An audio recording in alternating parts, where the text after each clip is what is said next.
Shalom, shalom. Alléluia, que le Seigneur vous bénisse.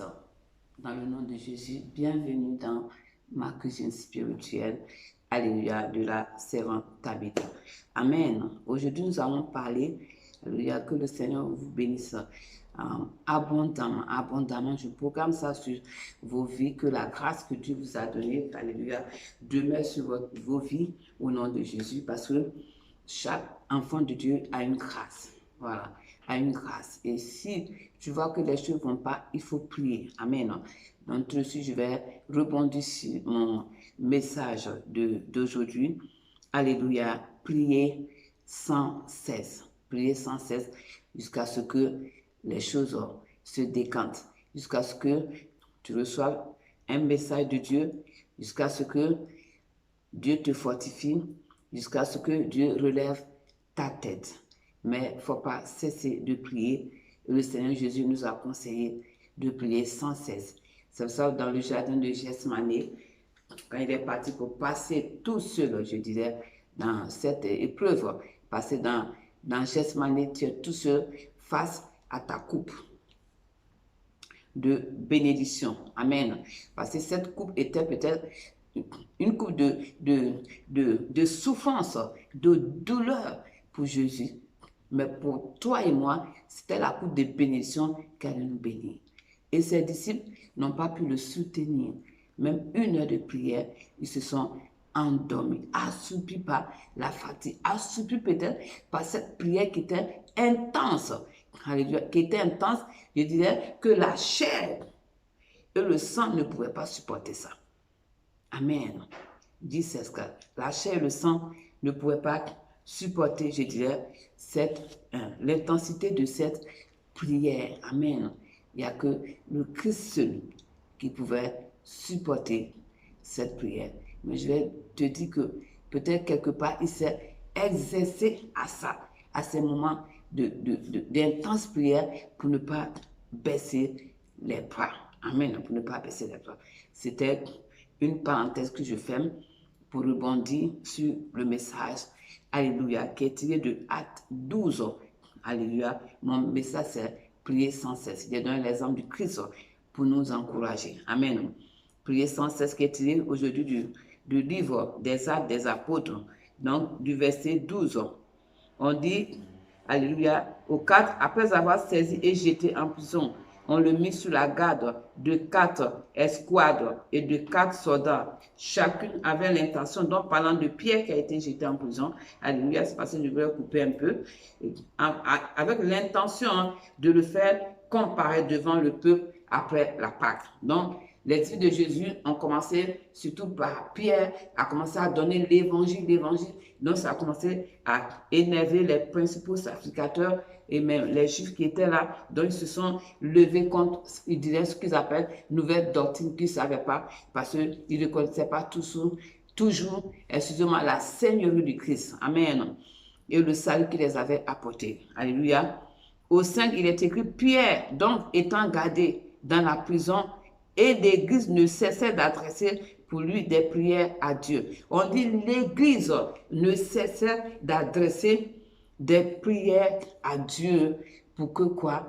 Pierre soit libéré. Mais bien aimé, pendant que l'Église priait, qu'est-ce qui s'est passé? Au 7, on dit, et voici un ange du Seigneur survint et une lumière brilla dans la prison. Et l'ange a réveillé Pierre, et l'ange est venu faire quoi? En disant à Pierre, lève-toi promptement. On dit, les chaînes tombèrent de ses mains. Pendant que tu pries, pendant que nous adorons la prière à Dieu, il y a quelque chose qui se passe. Peut-être tu ne vois pas la manifestation, je vais dire peut-être physique sur tes yeux, tu ne vois pas la matérialisation de cette prière, mais la Bible nous montre que pendant que tu pries, les choses se passent. On dit l'Église sans cette prière jusqu'à ce qu'ils se rendent compte que Pierre a été délivré, jusqu'à ce qu'on sache que Hérode va arrêter de juger quoi? De juger Pierre. Et ils se sont levés parce qu'auparavant, il avait déjà tué Jacques. Donc, ils ont vu que s'ils ne se lèvent pas, l'ennemi a commencé à se lever contre eux. C'était des disciples de Jésus.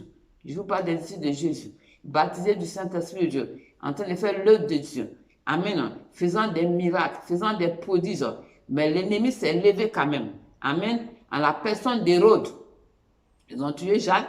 Ils ont dit, si on ne se lève pas, cette affaire, c'est sérieux pour arrêter l'ennemi. Et quand ils ont commencé à prier, qu'est-ce que Dieu a fait? Dieu a envoyé un ange.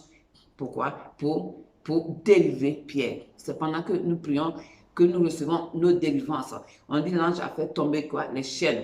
Peut-être que les chaînes que l'ange va venir faire tomber ne sont pas des chaînes peut-être physiques, mais ça va être des chaînes spirituelles. Pendant que tu pries, tu reçois ta délivrance. Pendant que tu pries, les portes s'ouvrent pour toi, pour tes enfants, pour des problèmes peut-être qui t'accablent. Tout ça se fait dans la prière. Amen. C'est pendant qu'on prie que nous avons la solution que les portes s'ouvrent. La Bible dit dans Luc que pendant que Jésus priait, on dit pendant qu'il priait, après le baptême, on dit les cieux s'ouvrirent. C'était pendant sa prière. Donc, au moment, en plein milieu de la prière qu'il a commencé, où il a commencé à rentrer en profondeur, le ciel s'est ouvert et le Saint-Esprit est descendu sur lui comme sous forme de corporel, sous forme de colombe. Amen. On dit c'est pendant, n'est-ce pas? Donc, le Seigneur nous dit de prier sans cesse. L'Église aussi doit adresser des prières sans cesse. Les groupes de prière aussi doivent prier sans cesse. On dit sans cesse adresser des prières à Dieu. Amen. Donc, ce que je viens de t'exhorter à faire, excusez-moi, de prier sans cesse pour n'importe quelle situation. Peut-être tu vas dire, mais depuis je prie, je ne vois rien. Bien aimé, je vais dire que c'est pendant, ça va se faire. Ça va se faire. Peut-être qu'un ange va venir. Des fois, la situation est difficile. Ton cœur devient muet. Il n'y a aucun son qui arrive à sortir. Voilà. Je ne vais pas dire que moi-même, ça m'arrive. Voilà. Moi-même, ça m'arrive. Mais quand c'est comme ça, il faut chanter. Il faut chanter, voilà. Parce qu'il faut donner le témoignage de soi-même pour fortifier les gens. Mais je vais te dire, ne baisse pas les bras. Chante. Paul et Silas, eux, qu'est-ce qui s'est passé? Et ils ont chanté. Ils ont été jetés en prison aussi. Ils ont chanté. On dit prière, ils chantaient. Et dans prière, chanter, qu'est-ce qui s'est passé? Dieu, on dit, il y a eu le lieu où ils étaient, il y a eu quoi? Un tremblement de terre parce que Dieu est descendu. Alléluia. Acte 16, verset 25. On dit vers le milieu de la nuit. Alléluia. Vers le milieu de la nuit. Je vais dire ça rapidement. On dit vers le milieu de la nuit. Paul et Silas priaient et chantaient les louanges de Dieu. Et on dit les prisonniers les attendaient. Et dans tout ça, il y a eu un bruit, il y a eu un tremblement de terre. Il y a eu un tremblement, pardon. Et les forteresses se sont ébranlées. Pendant que tu pries, les forteresses sont ébranlées. Tes prières font que des forteresses sont ébranlées. Pour avoir quoi? Pour avoir ta délivrance. Les forteresses s'ébranlent. Pendant que tu pries, les forteresses s'ébranlent dans ta vie. Au nom de Jésus. Ça s'ébranle. Et ta situation, alléluia, va commencer à évoluer, va commencer à changer. Alors je t'invite à prier pour ébranler les forteresses. On dit les fondements de la prière se sont ébranlés. Peut-être il y a des prières qu'on peut faire de surface, mais il y a des prières aussi de profondeur.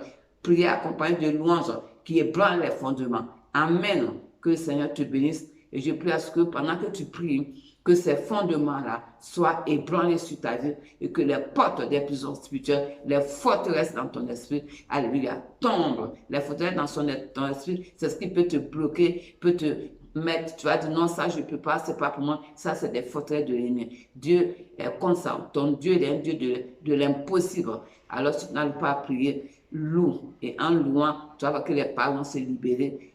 Tu peux même prier avec les paroles de la louange et ta prière va commencer comme ça. Que le Seigneur vous bénisse dans le nom de Jésus-Christ de Nazareth. Amen.